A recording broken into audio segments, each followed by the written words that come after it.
Muito bem, muito bem, muito bem. Antes de mais nada, boa tarde a todos. Boa tarde. Mas quando eu digo boa tarde mesmo, aquele boa tarde para a gente começar maravilhosamente bem, de bem com a vida, felizes a valer, até porque vamos ter aula da matéria mais linda, mais maravilhosa, mais contagiante, empolgante, esplendorosa, divina, fantástica, endeusada, perfeita, magnífica, magnânima, a melhor de todas, que só pode ser a matemática. Até porque felizes aqueles que se divertem com problemas que educam a alma e elevam o espírito. Uma salva de palmas para a matemática. Para a gente começar bem, para a gente começar com alegria, com um sorriso no rosto, sintam-se todos abraçados. Para mim é um prazer incomensurável ter vocês aqui nessa tarde, nesse final de tarde que só está aqui, nesse final de tarde caloroso, né? Para não dizer calorento, né? Caloroso, porque eu tenho certeza que os alunos que estão aqui fazem parte de um grupo seleto de alunos que se diferencia dos demais. Olha, eu sempre costumo dizer que se você não faz nada mais do que lhe é pago, jamais será pago por aquilo que faz a mais. Isso é profundo, hein? Preste atenção. Vocês que estão aqui estão fazendo algo a mais. Vocês estão fazendo algo a mais. Deixa eu dar, vou só parar um pouquinho assim para ela tirar a foto, senão vai ficar todo torto. Pronto, agora deu certo. Porque toda vez a gente vai falando e fica todo torto. Pessoal, vocês que estão aqui nessa tarde, eu queria começar parabenizando-os, porque vocês estão fazendo algo a mais. É obrigado vocês estarem aqui? É obrigado, gente? Então vocês estão fazendo algo a mais do que lhe é a sua obrigação. Então quem faz algo a mais do que lhe é pago, quem não faz nada a mais do que lhe é pago, jamais será pago por aquilo que faz a mais. Então, minhas congratulações vão para vocês, que são pessoas vencedoras, que são pessoas que se diferenciam dos demais, tá certo? Olha, eu queria começar nossa aulazinha falando de quê? De segredos de campeões, para a gente começar com aquele espírito de vencedor, tá certo? Ora, para quem não me conhece, meu nome é Pedro, sou o professor Pedro Evaristo, professor dessa matéria que eu já deixei absolutamente claro que eu sou apaixonado e que terei o prazer incomensurável de dividir esses próximos minutos com vocês para a gente poder aprender um pouquinho de matemática, mas coisas que são super, ultra, mega, power importantes. Eu separei, o assunto de hoje é o assunto de sequências lógicas. Sequências lógicas, que é um dos assuntos que é mais cobrado em provas do Enem. Então, tem um grau de importância super importante. Então, seguinte, vamos começar com uma mensagenzinha. A autoconfiança é o primeiro segredo para se atingir o sucesso. Acredite que você é vencedor. Por isso que a gente começa falando que você tem que ser vencedor. O verdadeiro campeão não é aquele que chega em primeiro lugar, mas aquele que supera os seus próprios limites. Pessoal, não interessa quantas pessoas estão inscritas no Enem, não. Você tem que pensar como você que se supera. Você é o seu maior concorrente. Lute sempre com garra e determinação pelos seus ideais. O verdadeiro campeão é como você, acredita na vitória. Mantenha seu desejo de passar suficientemente forte até o dia da prova, para ter poderes sobre-humanos para alcançar esse desejo. Então é importante ter esse desejo, essa vontade. E eu queria começar sabendo quem é que está com vontade de aprender hoje. Beleza, para o alto e avante então. Pessoal, quando a gente fala de sequências, já vem logo na nossa cabeça aquelas sequências clássicas, ou seja, a famosa PA e a PG. O que é uma PA? O que é uma progressão aritmética? É aquela sequência que você vai somando constantemente o mesmo número, tipo 2 mais 3. Vamos todo mundo comigo, mais 3, 5, mais 3. Eu não estou escutando, e é porque tem... mais 3, mais 3, 14. Isso é uma progressão aritmética chamada PA. A progressão aritmética chamada PA. E aí o que acontece? Quando você tem 2 vezes 3, 6, vezes 3, 18, vezes 3, 54, vezes 3, 162, nesse caso você foi multiplicando constantemente o mesmo número. Isso nós vamos chamar de quê? Exatamente, de PG, de progressão geométrica. O detalhe é que a PA e a PG, tu está prestando atenção também, tá? A PA e a PG, elas são apenas duas de um universo infinito de sequências. Porque quando a gente fala em sequência, tem sequência de letras, tem sequências de palavras, sequências de objetos, sequências de cores, sequências de movimentos. Sequência é tudo aquilo que obedece um padrão lógico. Mas na aula de hoje nós vamos falar das sequências numéricas. Só que você pode, o Enem gosta muito, por exemplo, de sequências de bolinhas, que você transforma numa sequência de números. Sequências de quadradinhos, que você transforma numa sequência de números. Sequências de palitinhos, pega aqueles palitos de fósforo e faz sequências de palitos. E aí você vai transformando essas sequências em sequência de crescimento, beleza? Show? Bom, deixa eu colocar para vocês aqui alguns exemplos de sequências. Eu posso botar uma sequência de moedas. Uma moeda, 2, 3, 4, 5. 1, 2, 3, 4, 5. A próxima pilha só pode ter quantas moedas? 6. 1, 2, 3, 4, 5, 6 é uma PA. Mas se eu colocar só 1, 2, quem é o próximo? 1, 2. 1, 2. Não dá para descobrir quem é o próximo. Para ser sequência, eu tenho que ter pelo menos 3 elementos para estabelecer uma sequência. Quando eu boto 1, 2, pode ser 1, 2, 3, como foi a anterior, mas pode ser 1, 2, 4. O dobro, vezes 2, vezes 2, vezes 2. Então eu tenho, primeira regra para estabelecer uma sequência é que eu tenho que ter pelo menos 3 elementos. Só que tem sequências que precisam de 10 elementos, de 20 elementos para estabelecer a sequência.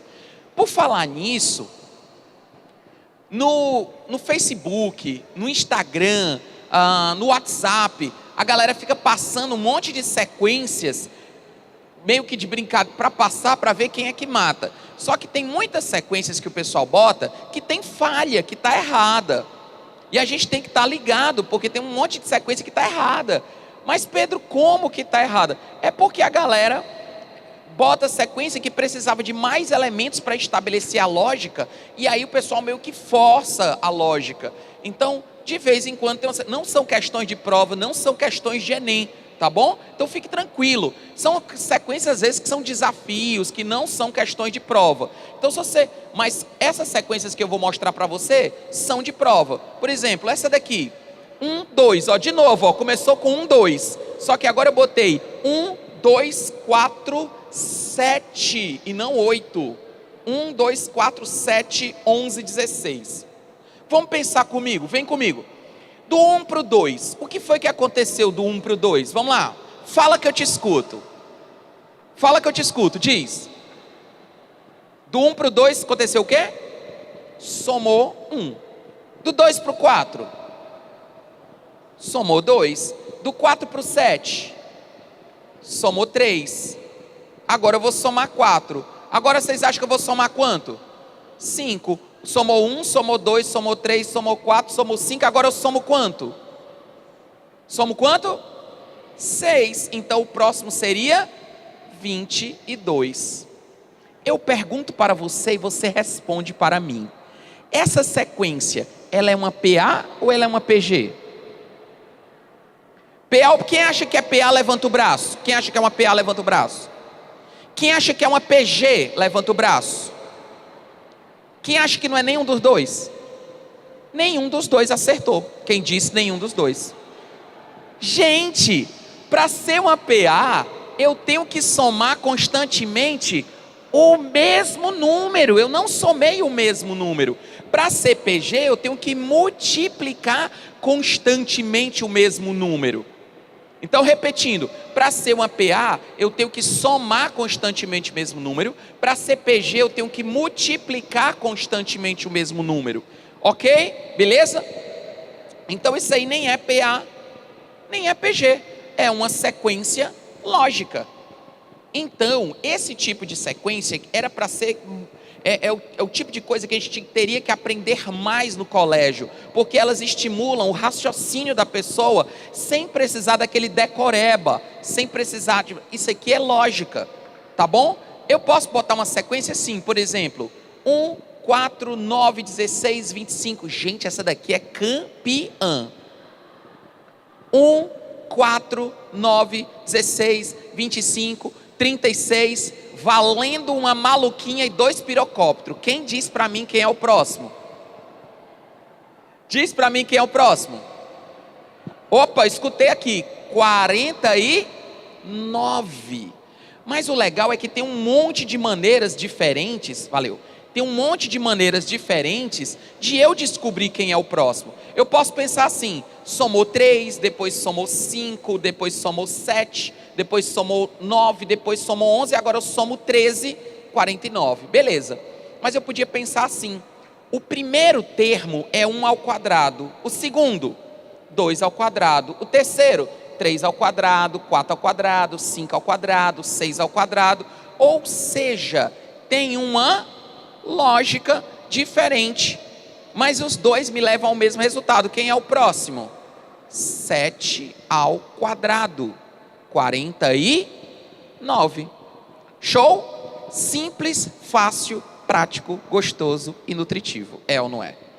Ora, então é o seguinte, inclusive, pessoal, essa semana eu vou colocar para vocês no meu Instagram um monte de sequências lógicas para ver se vocês descobrem, tá certo? Então depois me segue lá no Instagram, que é Pedro Evaristo. Pronto, Instagram, porque o pessoal está usando muito mais Instagram do que Facebook, né? Quem não está aí no Instagram ainda, está perdendo, porque está batendo para o Facebook longe, né? Então é muito mais ágil, muito mais rápido, porque você só segue as pessoas que você quer alguma informação. E para vocês que estão estudando para o Enem, tem muita informação, muita coisa bacana, bem direcionada, que sem aqueles comentários mais bobos que tem no Facebook. Então, bota lá no Instagram depois, Pedro Evaristo. Aí essa semana agora eu vou botar um monte de sequenciazinhas para vocês matarem e já com a solução, já com a explicaçãozinha no depois. Porque lá no Instagram dá para você colocar várias imagens juntas. Bom, então Instagram é Pedro Evaristo. Pessoal, então, a gente começa a ver que a gente tem um monte de sequências. Por exemplo, essa sequenciazinha aqui, eu vou colocar essa semana para vocês lá no Instagram. 1, 3, 7, 15, 31, 63. Mas aí eu não vou mostrar aqui, tem várias soluções, eu vou deixar para mostrar na semana. Ora, tem essa sequência que ela é campeoníssima. Essa sequência, ela já apareceu em prova de vestibular, em prova de concurso, em teste de seleção de empresas. Essa sequência também é campeoníssima, mas ela não tem nada a ver com somar, subtrair, multiplicar ou dividir. Olha aí que legal. Tem nada a ver com somar, subtrair. Que a pessoa, somou 8 e tal. Eu vou dar uma dica para vocês. Essa questão, inclusive, ela apareceu pela primeira vez na revista Super Interessante de 1998, na edição de setembro, página 87 do lado direito, né? E aí, essa sequência é um desafio. Olha lá, vamos lá, vou dar uma dica, presta atenção, ó. 2, 10, 12, 16, 17, 18, 19. Quem é o próximo? Já sei, D20, né? O próximo é o 200, porque todo mundo começa com a letra D. Olha aí que baça. Só que, o que eu estou tentando mostrar para você? Sequência tem que obedecer um padrão. Eu pergunto para você, você responde para mim. Tem um padrão aí, sim ou não? Sim, tem ou não tem um padrão? Só não é um padrão de soma, nenhum padrão de multiplicação, não é um padrão aritmético. Mas tem padrão. Tem uma série de sequências bacanas que eu vou colocar para vocês nos próximos dias. Vocês vão adorar esse tipo de sequenciazinha. Como, por exemplo, essa daqui, ó, que é muito, muito, muito legal. Vai estar lá no Instagram também. 31, 28, 31, 30, 31, 30, 31, 30 e aí vai. Aí a pessoa, valha meu Deus do céu, qual é o próximo? Olha só como é bacana. Janeiro, fevereiro, março, abril, maio, junho, julho. Quem é o próximo? Agosto, que tem quantos dias? Quanto? 31. É aquela historinha dos carocinhos dos dedos, né? Quando você contar os carocinhos, vocês sabem aquela história dos carocinhos dos dedos? Janeiro, fevereiro, março, abril, maio, junho, julho. Agosto, setembro, outubro, novembro, dezembro. Para você contar, olha na tela que vai ficar mais fácil, ó. Sempre que cai aqui no carocinho de cima, o mês tem 31 dias. Quando cai nessa parte de baixo, tem 30. Com exceção de fevereiro, tem 28. Aí março, ó, tem 31. Abril, tem 30. Maio tem 31, junho tem 30, julho tem 31. Se você não souber contar na mesma mão, aí você junta as duas, ó, pronto. Começa numa e termina na outra, ó. Agosto, 31. Inclusive julho e agosto são os únicos 2 meses no mesmo ano que juntos dão 62 dias. 62 dias. Beleza? Aí vem setembro, outubro, novembro e dezembro. Olha só, sequência 31, 28, 31, 30, 31, 30. Show de bola, né? Bacana? Muito legal essa sequência. Bom, quem já ouviu falar numa série chamada série de Fibonacci? Levanta o braço. Série de Fibonacci. Gente, série de Fibonacci já caiu no Enem, vai cair de novo, com certeza. A série de Fibonacci é uma série muito, muito conhecida, que você começa assim, você começa com 2 números uns, 1 mais 1, 1 mais 1, vamos lá, 1 mais 2, 2 mais 3, 3 mais 5, 5 mais 8, 8 mais 13, o próximo seria quem? 21. Então essa sequência, o legal dela é porque ela é muito encontrada na natureza. Tu tá prestando atenção, tá?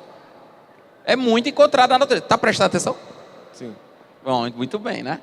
Porque eu gosto de todo mundo atento, tem que estar ligado, Aí a questão é a seguinte: quando você pega 2 quadradinhos, ele encaixa um quadrado de lado 2. 1 mais 2, dá para encaixar um quadrado de lado 3. 2 mais 3, dá para encaixar um quadrado de lado 5. 3 mais 5, dá para encaixar um quadrado de lado 8. 5 mais 8, dá para encaixar um quadradão de lado 13. 8 mais 13, daria para encaixar um outro quadrado de lado 21. Se você fizer um quarto de círculo ligando esses quadrados, ele vai formar uma espiral. Essa espiral, ela é muito encontrada da natureza. Um monte de coisas. Você pode fazer o crescimento de plantas. Tem, por exemplo, a cóclea do ouvido humano, tem exatamente aquela espiral da série de Fibonacci.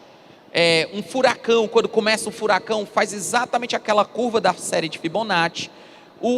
A galáxia da gente faz a Via Láctea, tem exatamente a curva da série de Fibonacci. Olha que massa. A mulher, quando joga o cabelo na praia, né, também faz aquela curva da série de Fibonacci, né? Aí tem um monte de coisa, caracóis. Se você pegar um abacaxi, aquele número de gominhos dá exatamente a sequência de Fibonacci. Cara, é um monte de coisa. As pirâmides do Egito, os quadros de Leonardo da Vinci. Cara, é tanta coisa, daria para a gente dar uma aula todinha. Como assim? Beleza.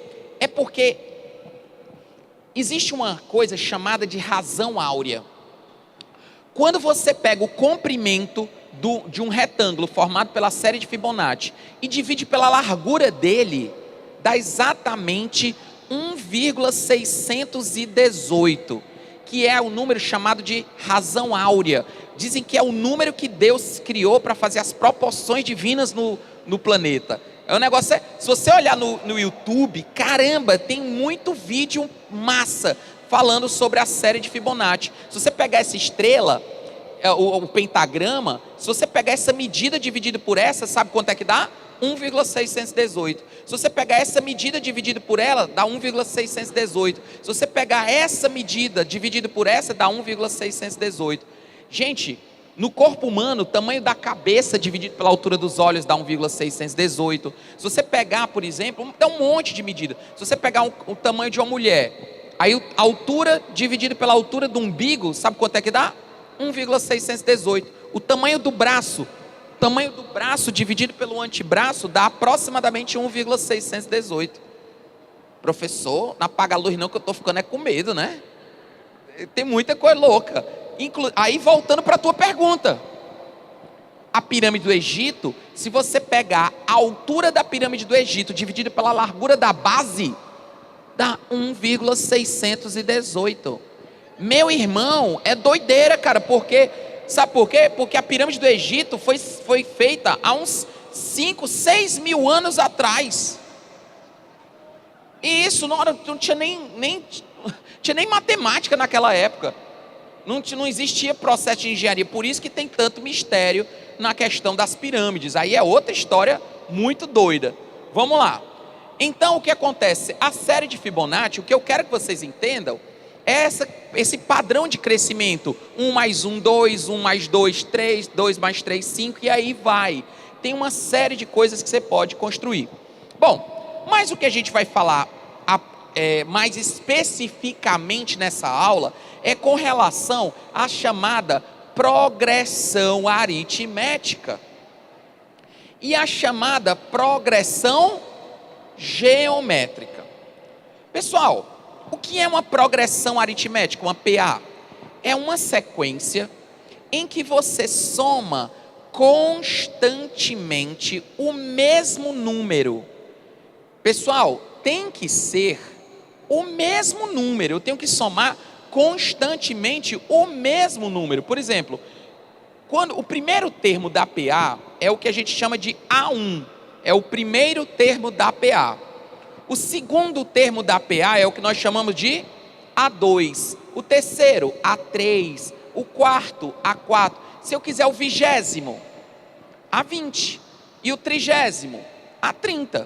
Então, a gente relaciona por um índice.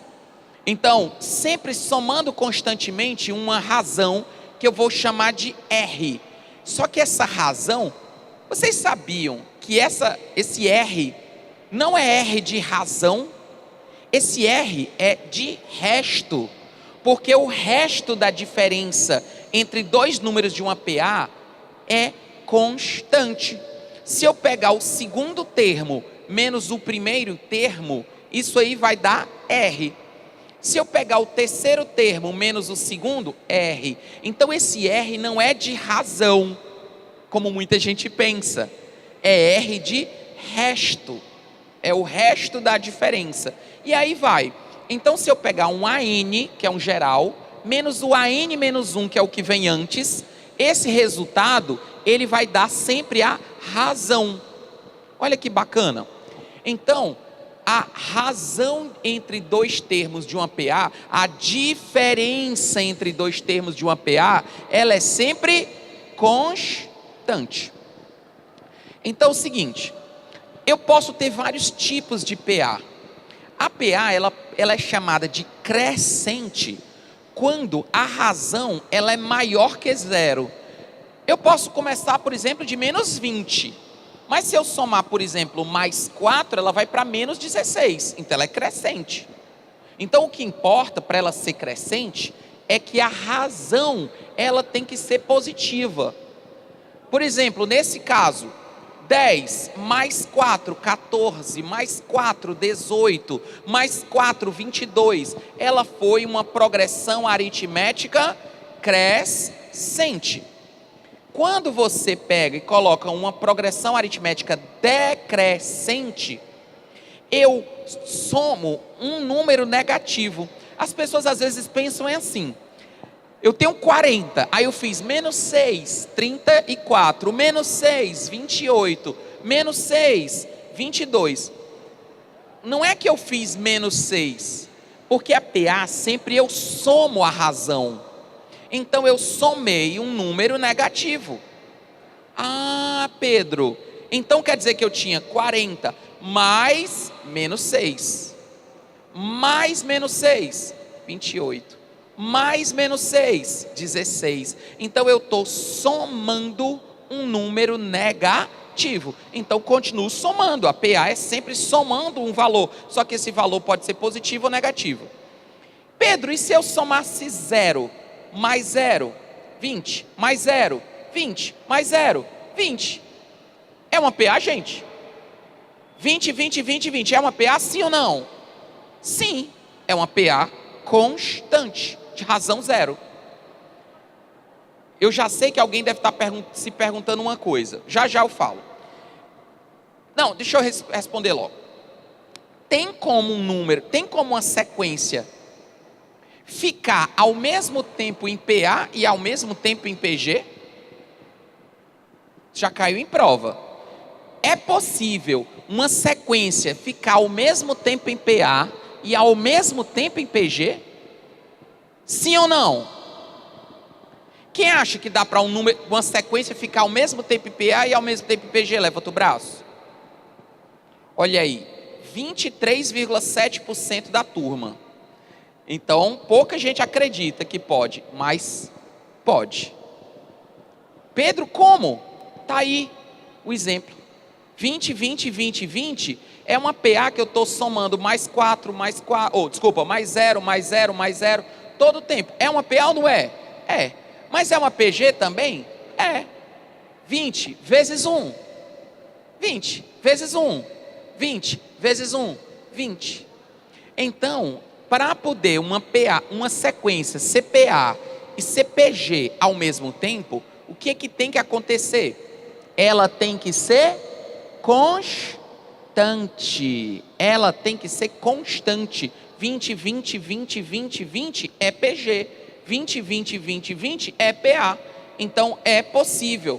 Então caiu uma vez numa prova antiga do Enem, assim, ele colocou A, B, C, para que essa sequência ABC seja PA e seja PG ao mesmo tempo, o que é preciso acontecer? O A, o B e o C serem iguais. Acabou. Era só isso que ele precisava, ser constante. Tá bom? Vamos avançar. Termo geral de uma PA. O termo geral, ele é uma formulazinha que ela, digamos, ela representa todas as progressões possíveis. Por exemplo, eu tenho numa PA A1, A2, A3, A4, A5 até o A10. O A1 é igual ao próprio A1. O A2 é pegar o A1 e somar mais a razão. Então, se eu pegar A1 mais R, vai dar o A2. Quem é o A3? É o A2 mais a razão. Ou seja, vai ser A2 mais a razão, é o A1 mais R de novo. Ou seja, vai dar A1 mais 2R. Quem que vai ser o A4? É pegar o A3 mais R. Só que o A3, ele já é A1 mais 2R. Se eu somar mais R, vai ficar quem? A4 igual a 1 mais 3R. E aí vai, se eu somar mais R, vai dar 1 mais 4R, mais R, A1 mais 5R, mais 6R, e aí vai somando. Pessoal, então de maneira geral, eu podia representar que o AN é igual a A1 mais N menos 1 vezes a razão. Eu posso dizer que o AN é o A1 mais N menos 1 vezes a razão. Vamos ver se vocês entenderam. Quem seria, por exemplo, o A30? O A30 seria quem? A1 mais 29R. Por quê? Do A1 até o A30, eu tenho que somar 29 vezes a razão. O A30 também podia ser o A5 mais 25R. Se eu chegar a colocar o A30, pode ser... Tu me arranja só um copinho com água? Tu me arranja só um copinho com água, por gentileza? Obrigado. Então, eu posso fazer o quê? O A30 pode ser o A5 mais 25R. Eu posso dizer que o A30 é o A18 mais 12R. Eu posso dizer que o A30 é o A29 mais R, porque do 29 para o 30 falta um R só. Ok? Um R. Então, o que acontece? Eu posso representar qualquer termo de uma PA em função de qualquer outro termo e a razão. A gente aprendeu no colégio apenas que eu posso fazer assim, que o AN é o A1 mais N menos 1 vezes a razão, que é como tem no material de vocês. Mas eu queria que vocês soubessem que eu posso botar em função de quem eu quiser. O AN pode ser o AK mais N menos K vezes a razão. Eu posso escrever em função de qualquer termo que eu quiser. Não precisa ser em função do A1 e da razão. Pode ser em função de quem você quiser. Olha que bacana. Então, qual é o moral da história? Qual é o moral da história? Eu posso chegar e criar um termo geral. Quem é o A50? É o A1 mais 49R.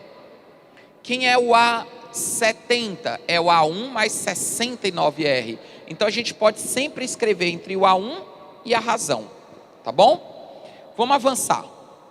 Termo médio.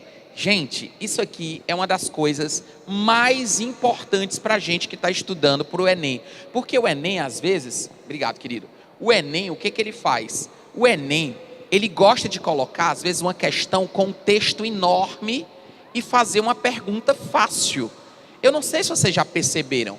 Ele pega uma matéria, ele cobra a matéria da PA e EPG muito pouco, assim, que eu estou dizendo, a conta mesmo, ele não faz cálculos muito complexos.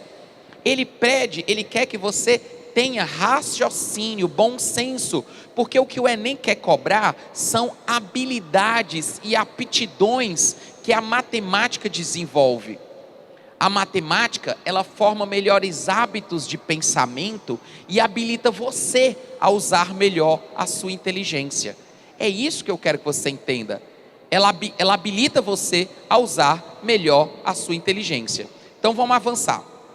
Quando a gente fala de termo médio, é o termo que fica bem no meio. Por exemplo, essa sequenciazinha aqui, gente.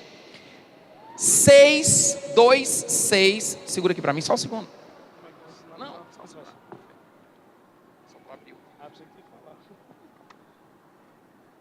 Pronto. 2, 6, 10. Pessoal, quem é o termo do meio? Qual é o termo do meio? 6. Ele é o termo médio. Agora, se você tem, por exemplo, 2, 6, 10, 14, 18. Quem é o termo médio? Quem é o termo médio?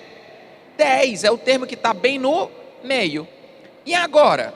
2, 6, 10, 14, 18, 22. Quem é o termo médio? Quem é o termo médio? Não tem termo médio, gente. Não tem termo médio quando eu tenho um número par de termos. Para ter termo médio, eu tenho que ter um número ímpar de termos.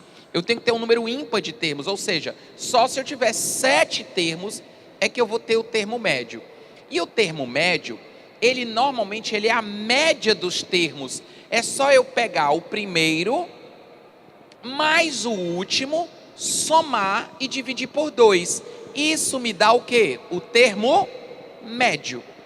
Tem uma questãozinha muito bacana que eu quero fazer com vocês hoje, que é uma questão da escada, que tem aí no material de vocês, muito legalzinho, que usa exatamente essa ideia do termo médio.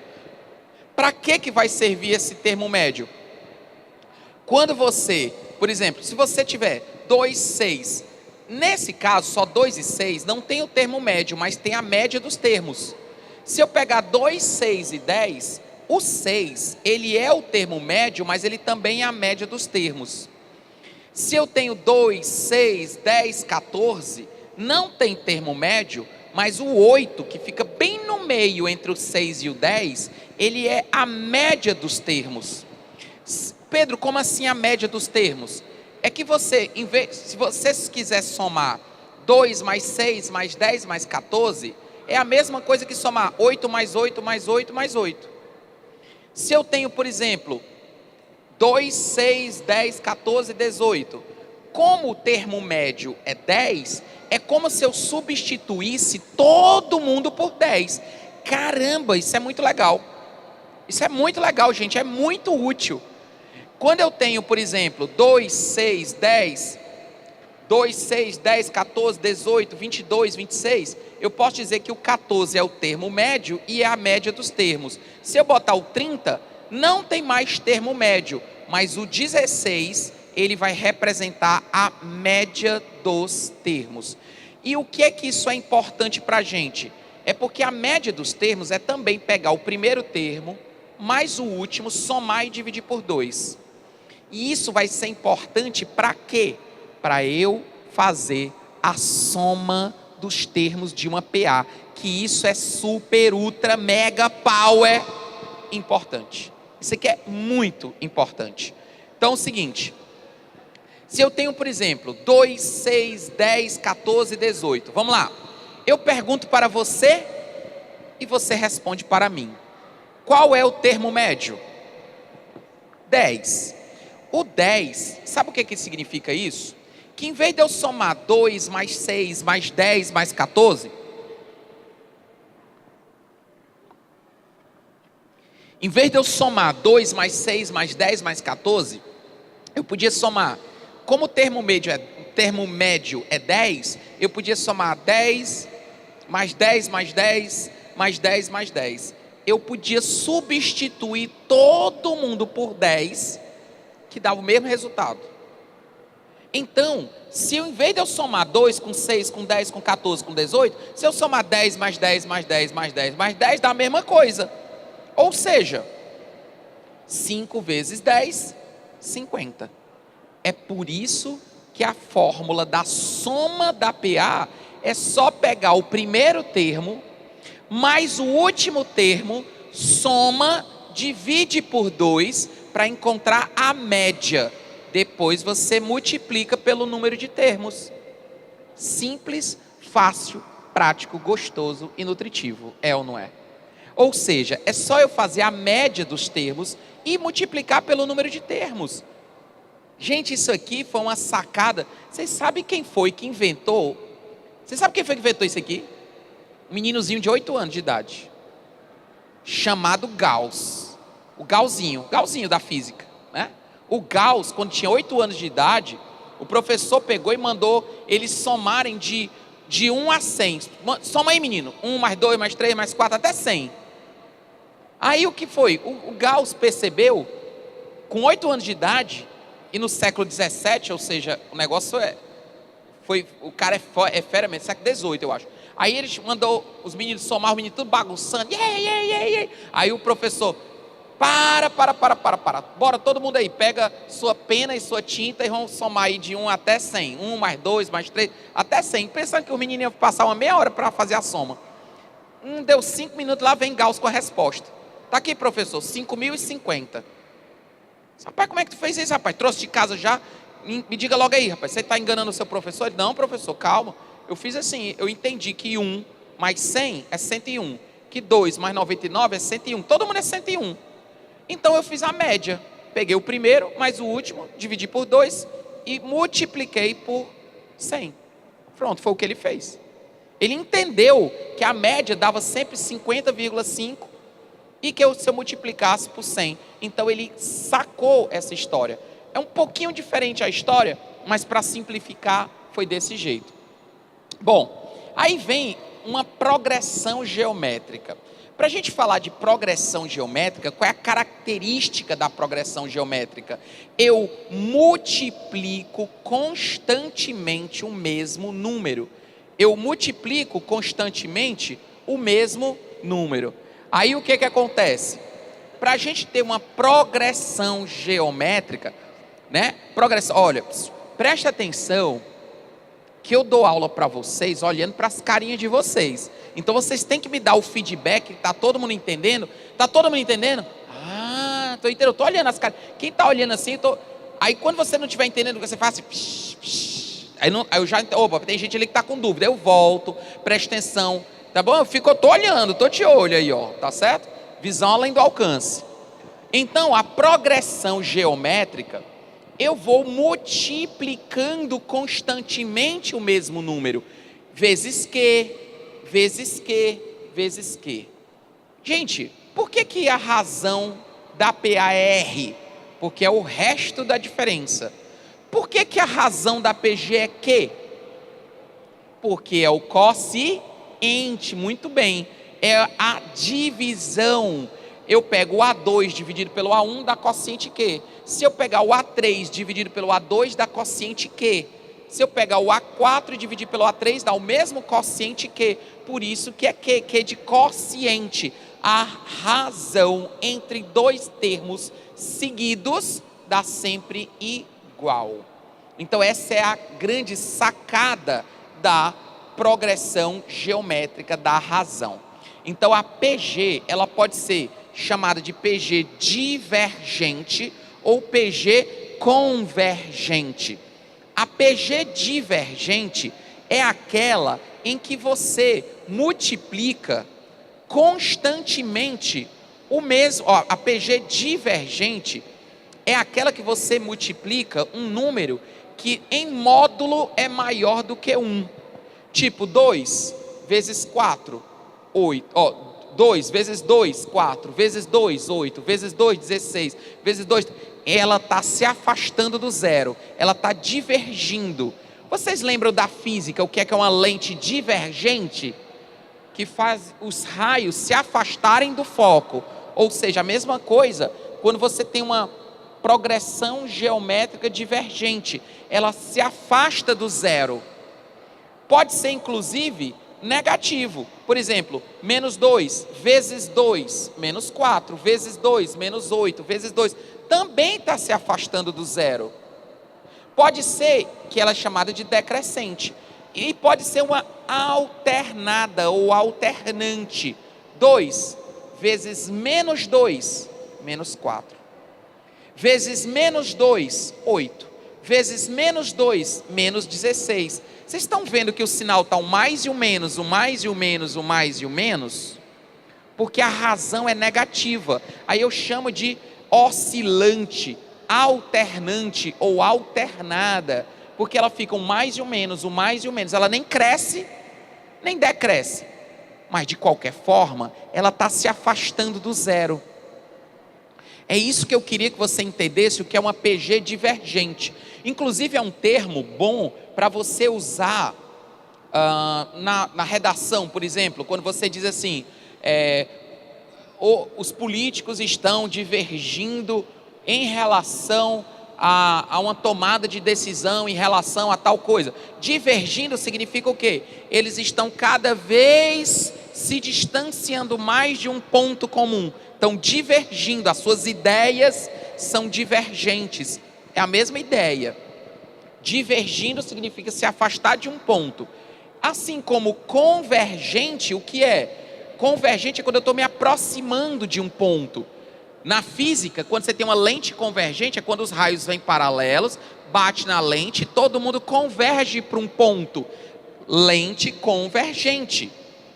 Quando você tem uma PG convergente, é quando a razão é em módulo menor que 1, porque ela faz 64 vezes 1 meio. Não é dividido por 2, é vezes 1 meio.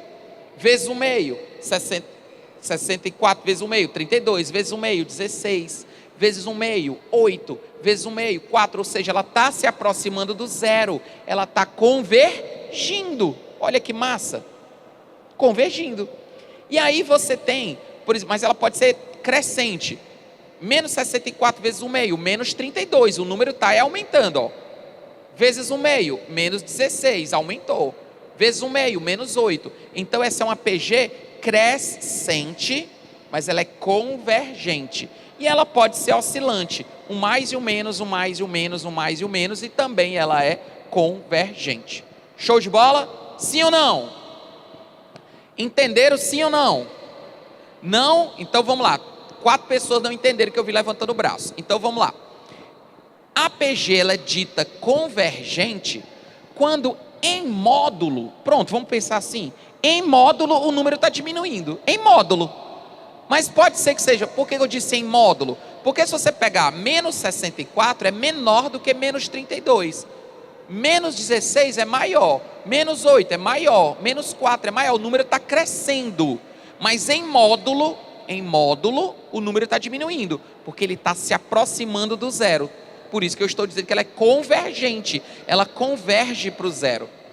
Sabe por que a gente precisa saber de PG convergente? Porque você só pode somar uma PG infinita quando ela é convergente.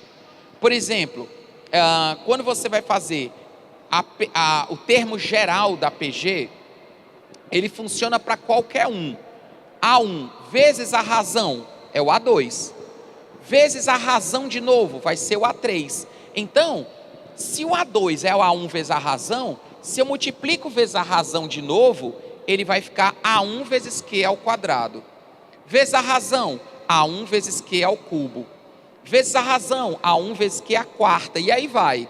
Se eu quiser o AN, vai ser A1Q elevado a N. A1Q elevado a N. Então, por isso que o termo geral de uma PG é A1Q elevado a N. Por exemplo, quem é o A30? Beleza. Quem é o A30? É o A1Q elevado a 29. Mas o A30 pode ser o A5Q elevado a 25, porque do 5 para o 30 faltam 25 termos. Então é o A5Q elevado a 25. Depois, quem é o A30? É o A18 vezes Q elevado a 12. E aí vai. A gente vai sempre multiplicando constantemente o mesmo número. Então você pode sempre colocar o A30 como sendo o A29Q elevado a 1. Então a gente pode escrever qualquer termo em função de qualquer outro termo e a razão. Comparando, na PG, o A30 é A1Q elevado a 29. Na PA é A1 mais 29 vezes a razão.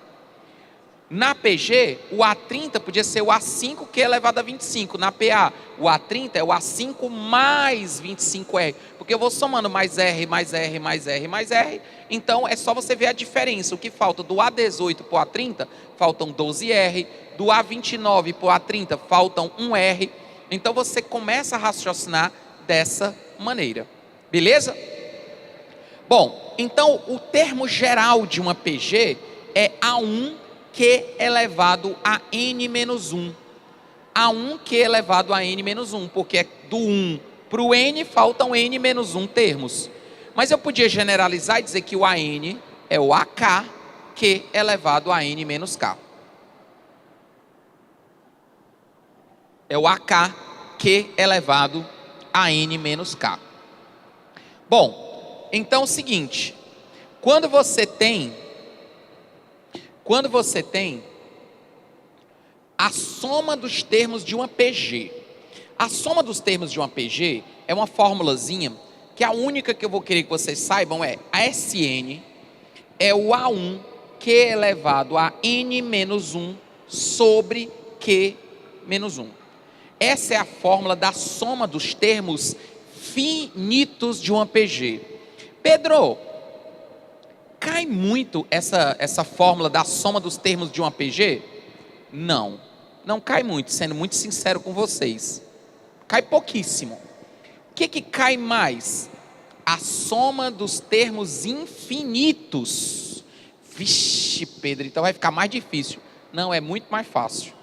A soma dos termos infinitos é A1 sobre 1 menos Q. Olha como é facinho. Só que ela tem um detalhe.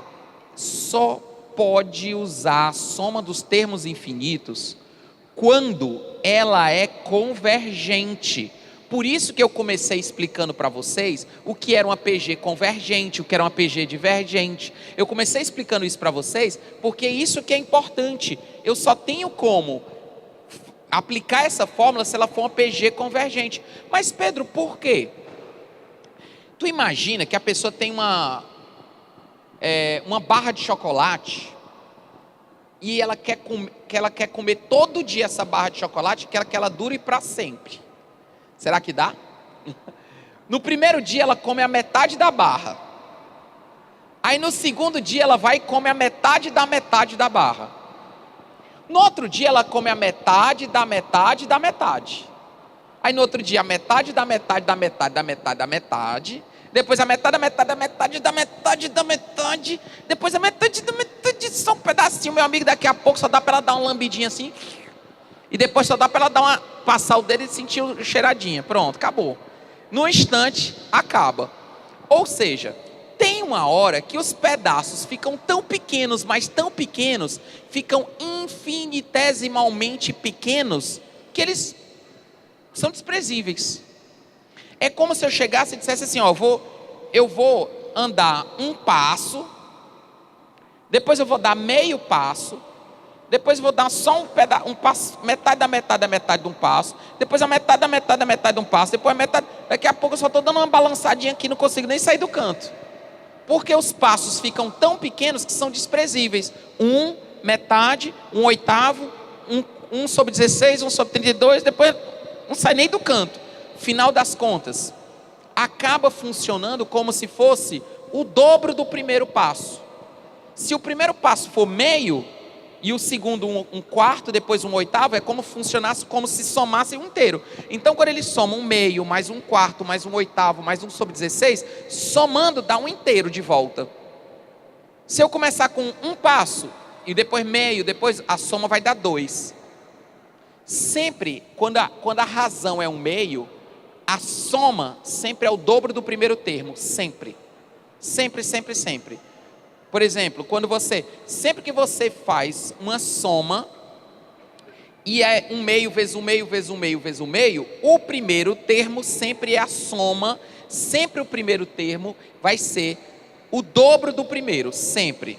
Por exemplo, ele tem uma questão que caiu uma vez numa prova de vestibular, que ele dizia assim, um carro andou 50 quilômetros, depois ele voltou e andou 25, depois ele voltou e andou 12,5, depois ele voltou e andou 6,5, aí ele foi indo e voltando, indo e voltando, indo e voltando, cada vez a metade. Quantos quilômetros ele andou?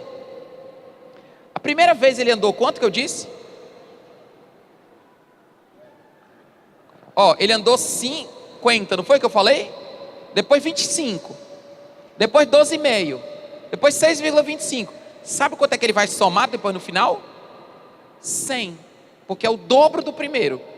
O primeiro não foi 50, depois 25, depois 12,5, depois 6,25. Sempre essa soma vai dar o dobro do primeiro.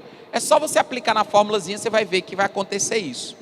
Bom, vamos fazer o seguinte, vamos para as nossas questõezinhas. Primeira questão, vamos lá para a nossa primeira questão do nosso material. Uma das festas, é essa questão? Localizaram?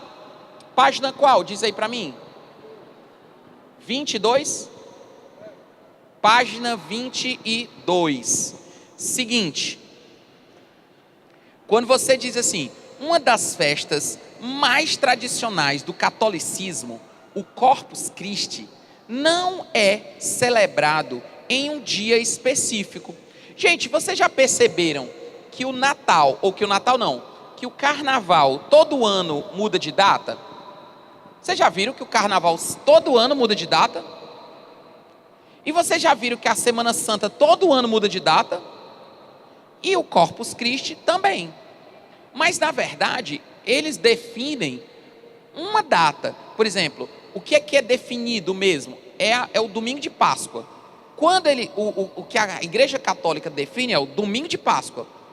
Quando ela escolhe o domingo de Páscoa, aí você já sabe tantos dias antes, tanto que tem a história da quaresma, né? A quaresma, que é entre o carnaval e a que tem a quarta-feira de cinzas até a sexta-feira santa. Então são 40 dias sempre. Por isso que toda vez a quarta-feira de cinzas, obviamente é na quarta, e obviamente toda vez o domingo de Páscoa é sempre no domingo, obviamente, né?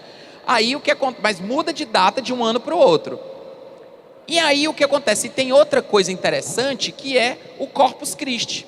O Corpus Christi, alguém sabe qual é o dia da semana do Corpus Christi todo ano? Alguém lembra? Quem lembra qual é o dia da semana? Só levanta o braço, não diz. Quem lembra qual é o dia da semana? Beleza, bem pouquinha gente.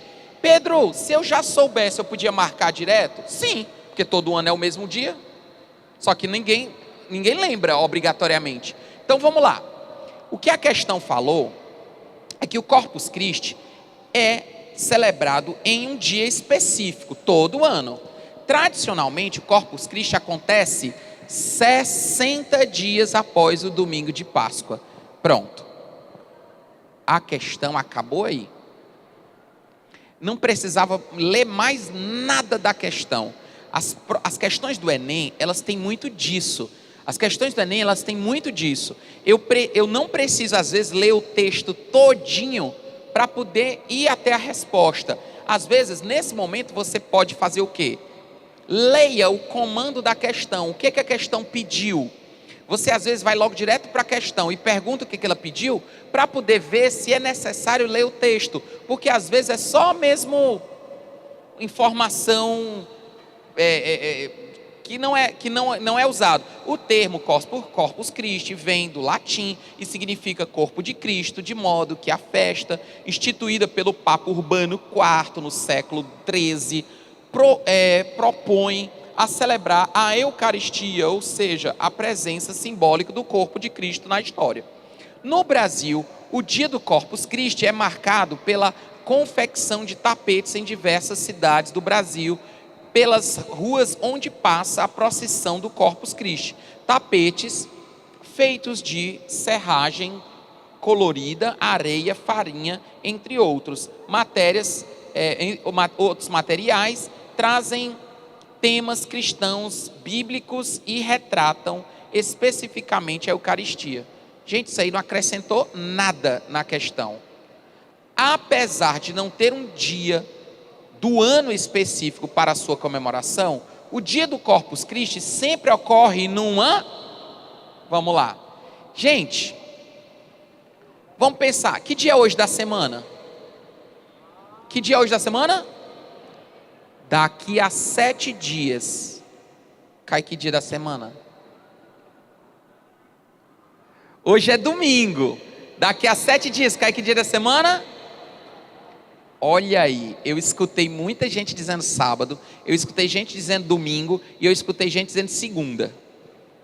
Quem disse segunda, pensou o quê?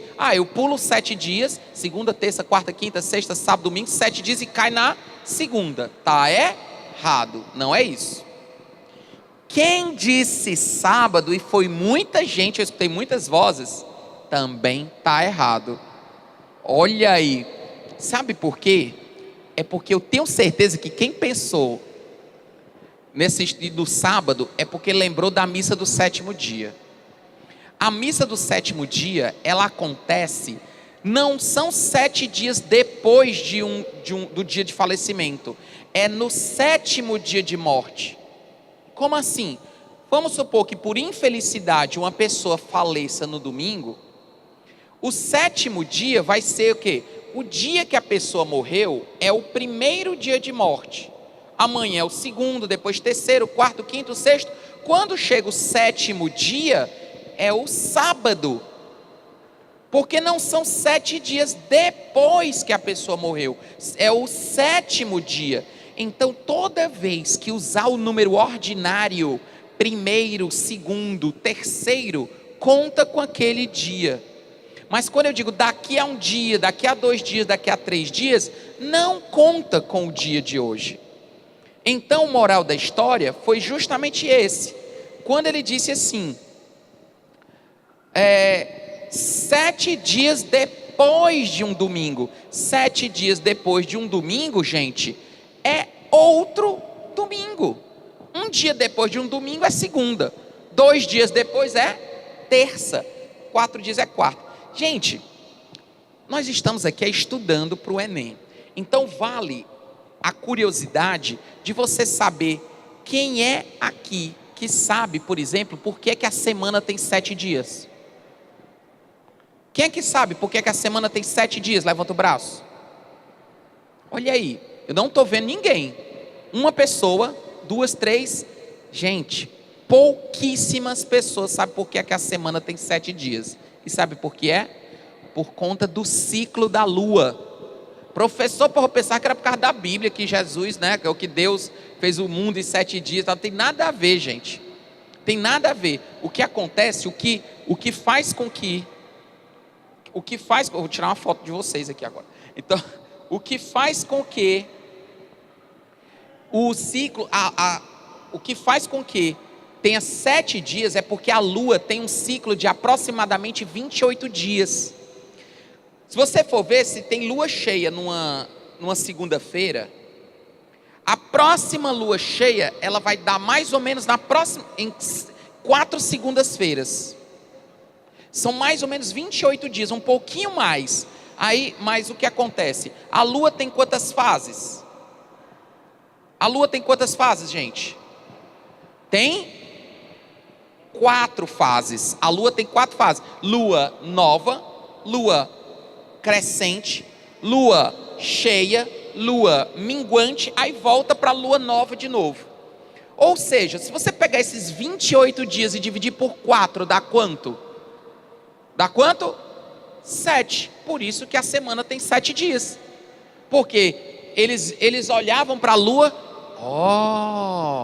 lua. Por isso que em espanhol, como é que chama segunda-feira? Lunes. Lunes, martes, miércoles, viernes, jueves, sábado y domingo. ¿Sí? ¿Comprende muy bien? ¿Te gusta? Muy bien. Entonces nosotros ahora vamos a hablar en otra cosa. Pessoal, em inglês, como é que é segunda? Como é que é segunda em inglês? Monday. Mas é porque antes era Monday, com 2 Os. Monday, o dia da lua. Por isso que a semana tem 7 dias, que é o dia da lua. Então, a sacada é exatamente essa. Olha, antes que vocês acabem indo embora, eu vou tirar logo a foto aqui dessa turma aqui de campeões, ó.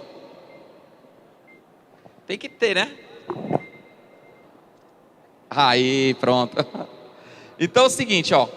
Pô, vou botar a foto do Instagram de vocês, viu? Gente, então é o seguinte. Por que eu estou falando isso? Porque isso já caiu no Enem, pessoal. Essa história de que o ciclo da lua tem 28 dias e por isso que a semana tem 7 dias. E o que tem a ver com a nossa questão? É porque ele disse que o dia de Corpus Christi ocorre quantos dias depois? 60 dias depois. Mas a semana tem quantos dias? 7. Então se eu pegar 60 e dividir por 7, vai dar quanto? 8 e sobra resto 4. 8 vezes 7, 56, sobra resto 4. Qual é o moral da história? Serão 8 semanas inteiras. Gente, domingo. Uma semana depois de um domingo. Domingo. 2 semanas. Domingo. 8 semanas depois de um domingo. Domingo. O que vai importar são os 4 dias que passaram. 4 dias depois de um domingo. Conta comigo. Segunda, terça, quarta, quinta. Qual é o dia? Quinta-feira. Então, quem já soubesse que o Corpus Christi é sempre na quinta-feira, beleza? Já marcava e já ia embora. Mas quem não, era só pegar 60 dias, dividido por 7, porque sempre isso é muito importante em situações cíclicas. Como a semana é um ciclo de 7 dias, é só você pegar e colocar assim. Pessoal, outra coisa também interessante é que se você pegar uma palavra de 7 dias, de 7 letras, por exemplo, e repetir essa palavra de 7 letras, vamos supor, pensar aqui numa palavra de 7 letras, qual? Pensar uma palavrinha de 7 letras aqui, história, tem 8, né? Domingo, domingo. Excelente, pronto. Domingo tem 8 letras, não tem? Sabe como foi que caiu numa prova? Ele pegou a palavra domingo e ficou repetindo. Domingo, domingo, domingo, domingo, domingo. Qual será a 60ª letra? É a mesma coisa. Ele colocou domingo, domingo, domingo, domingo. Aí diz qual é a letra número 60, que está na posição 60.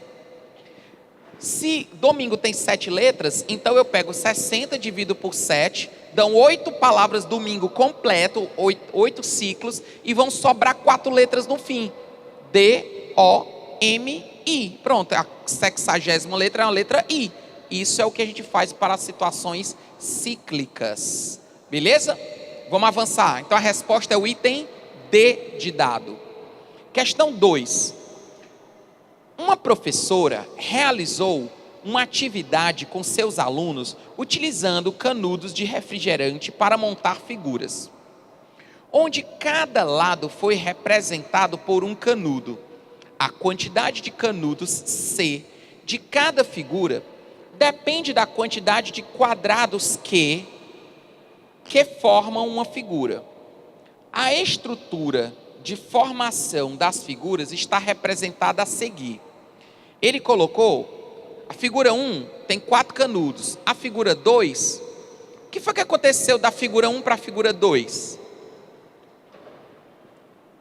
Vocês estão entendendo que cada lado desses quadradinhos é como se fosse um canudinho? Ele botou 1, 2, 3, 4 canudos. Quando ele foi fazer a figura 2, da figura 1 para a figura 2, o que foi que aconteceu? Acrescentou-se 3 canudos. E para a figura 3, o que foi que aconteceu? Acrescentou mais 3 canudos. Vocês estão percebendo que é como se eu tivesse começado com um canudo para fazer o quadrado 1, mais 3 canudos. Para fazer o quadrado 2, mais 3 canudos. O quadrado 3, mais 3 canudos. O que importa são esses 3 canudos que eu acrescentei no canto. Que expressão fornece a quantidade de canudos em função da quantidade de quadrados? Então vamos lá. Para formar a figura 1, eu tenho um canudo mais 3. Figura 2, um canudo mais 2 vezes 3. Figura 3, um canudo mais 3 vezes 3. Ou seja, o número de canudos, para cada quadrado, eu acrescento 3 canudos. Sempre esse um canudo da ponta, mais 3. Depois mais 3. Bom, então a resposta já é C igual a 3Q mais 1, que é o item B de bola. Mas deixa eu te dizer uma coisa. Questões desse jeito do Enem, a gente pode aprender a driblar. Eu vou ensinar vocês a driblar. Figura 1 tem quantos canudos? A figura 1 tem quantos canudos? 4. Sabe o que você vai fazer? Você vai substituir em todos os itens 1. E vai ver qual é o que a resposta dá 4. Ele não botou várias expressões? Para a figura, o quadrado 1, a figura 1, não tem 4 canudos? Então você vai pegar e substituir o Q por 1. E vai ver o que vai dar 4. Se tiver 2 ou 3 resultados iguais, aí você vai para a figura 2. Você já bota falso nas outras, aí já vai para a figura 2. A figura 2 tem quantos canudos? 7. Aí o que você vai fazer? Você vai botar o Q igual a 2, 2 vezes 3, 6, mais 1, 7. E vai ver qual é o que dá 7. Se só tiver uma resposta que bate, já é a resposta certa. Se não, você vai para a próxima. Gente, só vai ter um único item que vai funcionar. Só vai ter um único item. Então, todas essas questões que ele manda você descobrir qual é a lei de formação, o que é que você vai fazer? Você vai pegar e vai inventar valores e vai verificar se bate. Para um quadrado, você vai ver se a resposta dá 4. Para 2 quadrados, você vai ver se a resposta dá 7. Para 3 quadrados, e aí vai. E aí mata qual é a charada. Portanto, a resposta é o item B de bola. Vamos lá para a questão 3. O saldo de contratações no mercado formal, no setor varejista da região metropolitana de São Paulo, registrou alta. Comparando as contratações desse setor no mês de fevereiro com as de janeiro deste ano, houve um incremento de 4.300 vagas no setor. Gente, vocês estão entendendo que ele está dizendo que ele acrescenta, ele acresce 4.300 vagas por mês? Isso aí é como se fosse uma PA. Mas de um mês para o outro, ele está dizendo que vão ser mais 4.300. No outro mês, mais 4.300, mais 4.300. Incremento, gente, onde tem a palavra incremento, é como se você dissesse assim, é o valor que se está somando, se está acrescentando. É o incremento. É a razão para a gente, 4.300. Totalizando 880.605 trabalhadores com carteira assinada, mas em quando? Em fevereiro, né? Considerando as contratações desse setor de fevereiro, com as de janeiro desse ano, houve um incremento de 4.300, totalizando 880.605 trabalhadores com carteira assinada em fevereiro. Então, se você pegar 880.605 e tirar 4.300, você vai descobrir quanto que tinha em janeiro. Se você tirar 4.300, vai para 876.205. 305, que é tirar 4.300.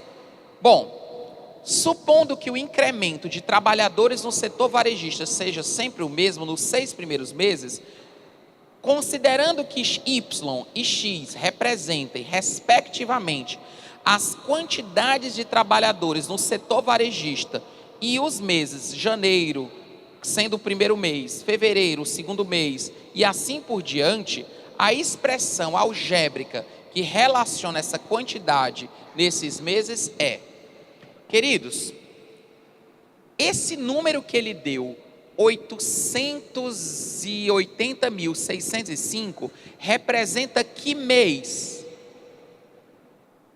Fevereiro. Eu escutei alguém falando que é o mês número qual? 2. Então, para o mês 1, o que eu tenho que fazer?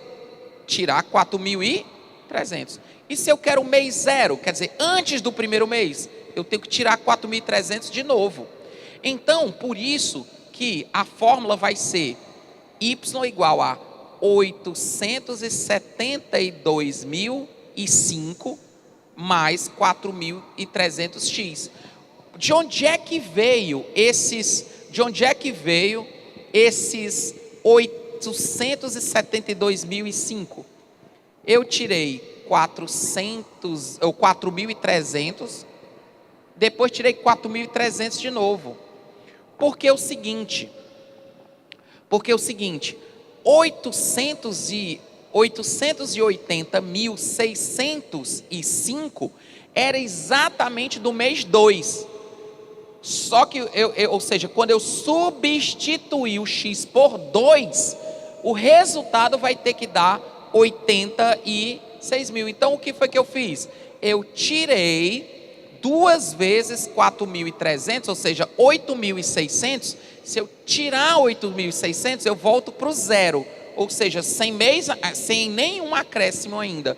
Como fevereiro já foram 2 acréscimos de 4.300, para eu voltar, eu vou tirar 4.300, 4.300. Ou seja, eu vou tirar 8.600.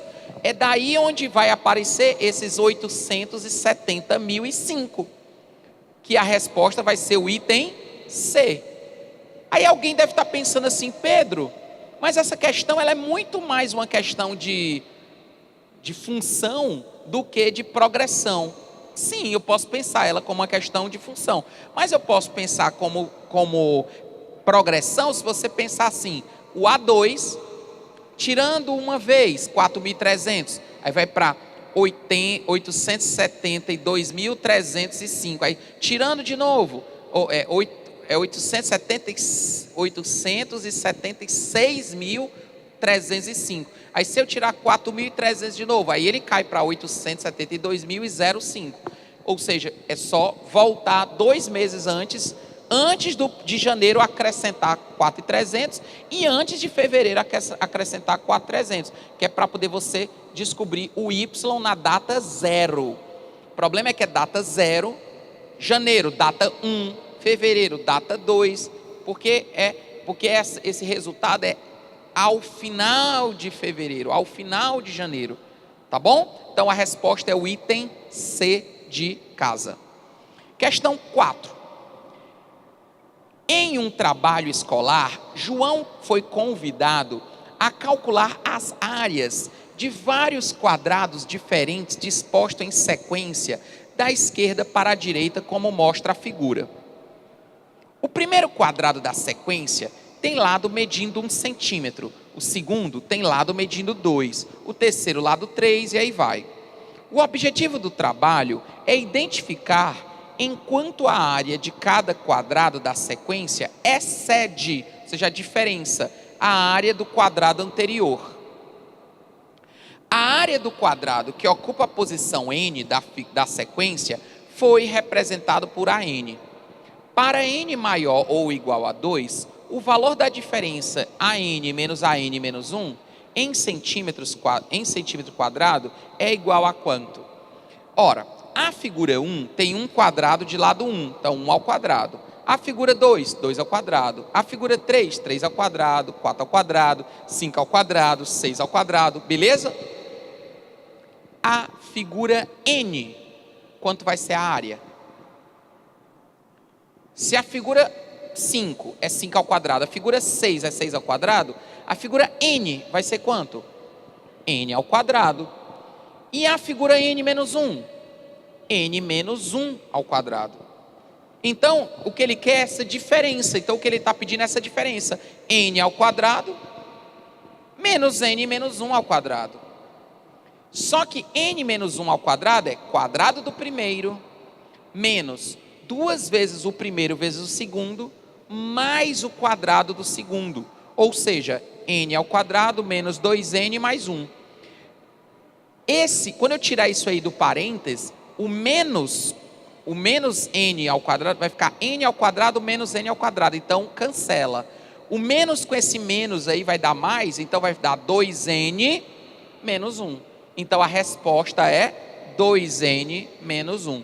A diferença entre a quantidade de quadrados de um para o outro é sempre 2N menos 1. Pedro, eu também podia ter feito essa diferença, ou seja, o dobro menos 1, o dobro menos 1, eu podia ter feito essa diferença também colocando a lógica assim, 1, 4, 9, 16. Eu podia ter pensado que de repente há uma lógica assim, sempre eu faço o dobro menos 1, o dobro menos 1, e acaba também criando uma lógica de diferença entre os dois números. Fica um pouco mais difícil, mas funciona. Que a resposta acaba sendo o item B de bola. Questãozinha com um nívelzinho mais alto, né? Mas é uma questão bacana, uma questão boa, interessante. Vamos fazer a nossa quinta questão. A quinta questão é da escada, é? Pronto. Vamos fazer até a quinta questão que está jóia. Depois eu vou entregar o material. O material vai estar disponível na área do aluno com todas as questões resolvidas até a 10ª, tá? Aí a gente entende. A questão número 5 diz assim: um marceneiro recebeu a encomenda de uma escada no formato ao lado. As laterais da escada são feitas de aço e ele já recebeu essas peças montadas. Seu trabalho será apenas produzir o degrau da escada. Como pode ser visto, a escada tem a base mais larga que o topo. Os 8 degraus devem ser equidistantes e paralelos, sendo o primeiro degrau com 60 centímetros e o último degrau com 39. Para realizar o serviço, o marceneiro deseja comprar uma única linha de madeira. Uma única linha de madeira. E desta, contar os pedaços referentes a cada degrau. A menor linha que ele pode comprar A menor linha comprada que permite a realização do serviço mede tanto. Vamos pensar comigo, ó. Tá aqui a nossa escada. O último degrau vai ter quantos? O último, 39 centímetros. O primeiro degrau vai ter quanto? 60. Queridos, esses degraus, vocês acham que ele vai diminuindo de tamanho proporcionalmente? Constantemente? Sim ou não?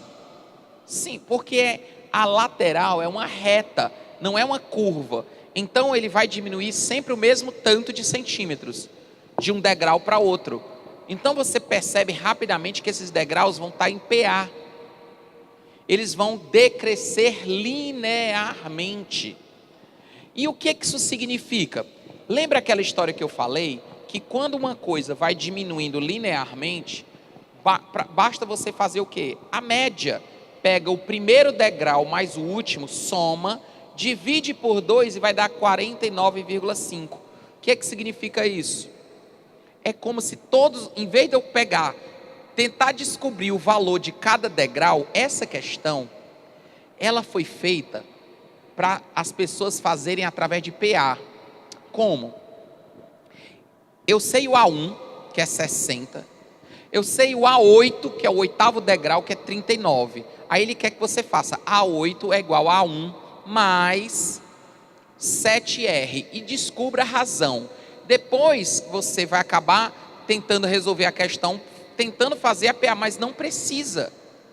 Basta você fazer esse truquezinho. Sempre, como os números estão em PA, basta você pegar o primeiro mais o último, divide por 2, dá 49,5. Isso aí é o termo médio, é a média dos termos, melhor dizendo. Então, o que acontece? Em vez de eu somar os valores dos degraus, que é o que ele queria que você fizesse, você vai simplesmente entender como se todos os degraus, em média, fosse 49,5. Mas são quantos? 8. 8 vezes 49,5 dá 396. Então, se você for ver, é como se todos os degraus somados desse 396 centímetros. Em metros dá 3,96, que é menor do que 4 metros. Então basta ele comprar uma linha de quantos metros? 4 metros, que vai dar para todos os degraus. Ele não mandou a gente descobrir qual era o valor dos degraus. Essa que é a grande sacada dessa questão. Que ele não pediu para você descobrir o valor dos degraus. Ele pediu para você fazer o quê? A média. Ele pediu para você fazer a média. Porque aí você pega o primeiro mais o último, soma, divide por 2, pronto. Simples, fácil, prático, gostoso e nutritivo. Ou seja, o que eu fiz foi isso aqui. Eu peguei o primeiro termo mais o último, dividi por 2 e multipliquei pela média.